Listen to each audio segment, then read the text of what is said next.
El Poder Judicial en el candelero. Escribe Jorge Altamira, 14 de octubre de 2020. A fines de septiembre pasado, el presidente de la Comunidad de Cataluña, Quim Torra, fue destituido por el Tribunal Supremo por desobediencia civil. La insubordinación de quien fuera investido por el Parlamento con sede en Barcelona obedeció a que Torra se pronunció en contra de las penas de prisión dictada contra los dirigentes catalanes que se habían movilizado en defensa del derecho nacional a decidir para Cataluña.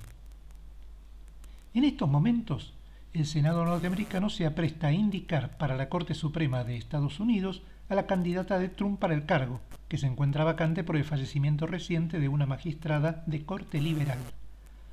Cuando culmine el proceso de indagatorias, la Corte norteamericana quedaría con una mayoría de 6-3 a favor del ala conservadora o de derecha.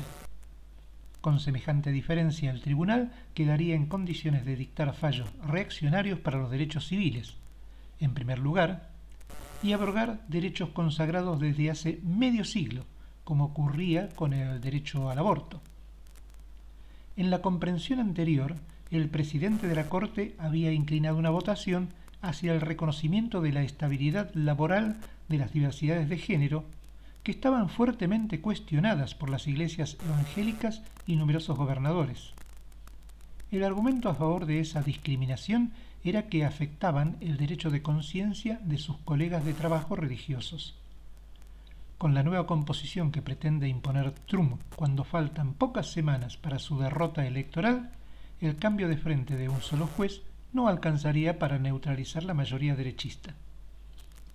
La candidata a llenar la vacante milita en una secta que reivindica la supremacía masculina en la familia, con la salvedad de que el supuesto privilegio marital y paternal solo vale si acepta el asesoramiento de un consejero de la secta. Amy Coney Barrett ha evitado adelantar a los senadores su posición conocida contra el derecho al aborto, de un lado para evitar que las sesiones sean invadidas por el movimiento de mujeres, pero del otro para remarcar un principio muy republicano. Los jueces deben interpretar la letra de la Constitución y no adjudicarse el derecho a invocar su espíritu, y el establecimiento de las políticas públicas corresponde al Congreso, no al Poder Judicial. No mencionó que ella deberá su cargo a una rama de ese Congreso, el Senado, que será renovado en 3 semanas y que fue designada por Trump, quien podría dejar de ser presidente en ese mismo espacio de tiempo, aunque la entrega del cargo se hará en enero. Dicho todo esto, ¿por qué sorprenderse de que los periodistas interpelen a Biden, rival de Trump, acerca de si propondría ampliar la Corte en caso de ser electo, y que Biden evitara una respuesta negativa? Lo ocurrido en el Estado español y lo que sucede en Estados Unidos ilustra el carácter político del Poder Judicial como lo establecen la inmensa mayoría de las constituciones, y no un órgano de administración de justicia. Cuando en Argentina se ataca a la, entre comillas, judicialización de la política, se cacarea una frase sin contenido, porque es para eso que hay Poder Judicial. Pero en una república tiene un carácter muy particular, porque no es elegido por la ciudadanía ni renueva periódicamente sus cargos. Tiene las llaves del Estado, porque los otros 2 poderes cambian, en principio de personal, en forma periódica. Fue introducido como reacción contra las grandes revoluciones burguesas, en Europa especialmente, que no admitieron semejante institución aristocrática en su periodo de ascenso, sino que fueron impuestas en el reflujo. En medida diferente es lo que ocurre también con el Poder Ejecutivo, un sustituto republicano del monarca, porque subordina por métodos burocráticos a las asambleas o congresos nacionales cuyas decisiones no entran en vigencia enseguida que son votadas. En las campañas electorales de la izquierda hemos recogido, sin advertir esta situación, el programa de que los jueces y fiscales deban ser electos, cuando corresponde reivindicar que el único poder democrático es la asamblea electa, como punto de partida de la vigencia de la soberanía popular. En forma más amplia, ese pueblo soberano debe desarrollar la capacidad de imponer su soberanía, en primer lugar, eliminando la burocracia civil y militar. En segundo lugar, empoderando a los trabajadores manuales e intelectuales para controlar y gestionar el trabajo social. La actualidad de este asunto es por demás evidente. La pelea política por el control judicial, es decir, para que ese poder sirva a los políticos de turno, se combina con la pelea de la casta judicial para convertirse en poder arbitral, que siempre se transforma en dominante.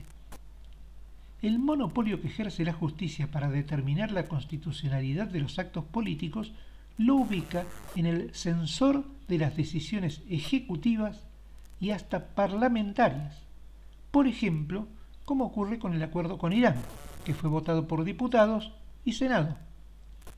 La constitucionalidad en una república solamente debería ser dilucidada por medio de la lucha política, al margen, en este ejemplo, del carácter capitalista o socialista de la Constitución.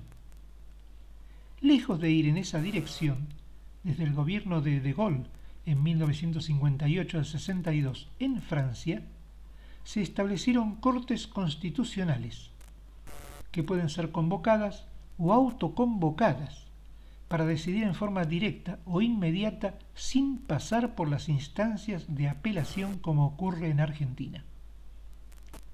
Pero la viveza criolla logró copiar el modelo autoritario francés o, para el caso, el español, inventando el per saltum, o sea, el acceso a la corte desde el fallo de primera instancia.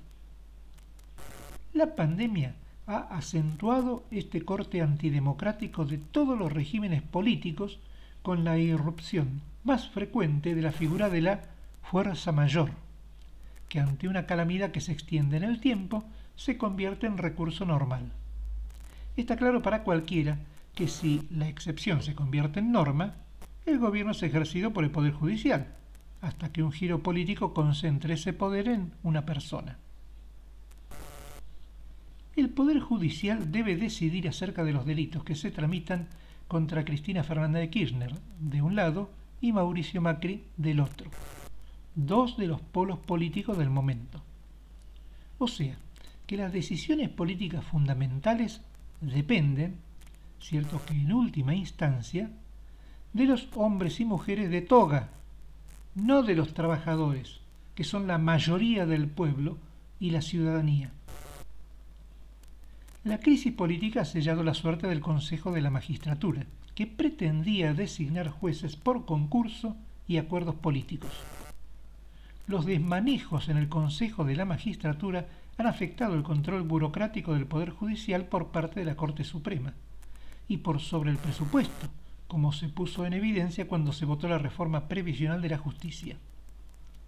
La Corte tiene que arbitrar en pocos días acerca del traslado de jueces entre el gobierno y los macristas, algo que todo el mundo interpreta como el primer paso de otros arbitrajes que esperan para el mandato actual del gobierno. Aunque la Corte no tuvo más remedio que fallar en favor de los ajustes que reclaman los jubilados, no aceptó el criterio del class action, lo que obliga a litigar a millones de jubilados y ahorra un dinero fabuloso para que el Tesoro pague la deuda pública. Históricamente el Poder Judicial se convirtió en una rémora que aplasta la vida nacional desde que legitimó el golpe de Estado de Uriburu, y así de seguido, incluida por sobre todo la última dictadura. Los partidos del sistema recurren al Poder Judicial y a las Fuerzas Armadas para organizar y supervisar los procesos electorales, reforzando todos los elementos institucionales y burocráticos de una democracia tutelada. La abolición del Poder Judicial para reconvertirlo en un servicio de justicia, como lo proponen algunos kirchneristas, y con más énfasis Mempo Giardinelli, es irrealizable bajo el capitalismo. La razón es sencilla. Todo conflicto judicial entre capitalistas es una pugna de intereses, que cuando llega a cierto punto se convierte en una pelea política y en una crisis política. ¿Cómo se va a resolver la cuestión del espionaje interno desatado por el macrismo? De los 12 años Kirchner con Estiuso, Intesta, se habla menos, sin revelar la identidad de los espías. Cuando Gustavo Vélez puso la foto de Estiuso en 2003, voló él, no el que más sabe del atentado a la AMIA y de la muerte de Nisman. Estiuso, lo contó Netflix, ha sido un agente de la CIA y el Mossad. Los socialistas no podemos reclamar por fantasías, a saber, un servicio de justicia en lugar del Poder Judicial. Solamente en ciertas circunstancias excepcionales podríamos o deberíamos tomar partido por la elección popular de jueces y fiscales. La vigencia de esta institución en Estados Unidos no ha hecho a la justicia norteamericana menos racista, menos misógina y menos antiobrera. Su función es proteger a la policía. Chocobar quiere un juicio por jurados, con la expectativa de que los medios de comunicación le arrancan a los jurados un fallo favorable por el asesinato por la espalda a un delincuente. La justicia como servicio solo le establecerá un gobierno de trabajadores que concentrará el poder en asambleas y consejos electos e irrevocables y elevará a la clase obrera a la condición de clase dominante, por un lado, y emancipadora del otro.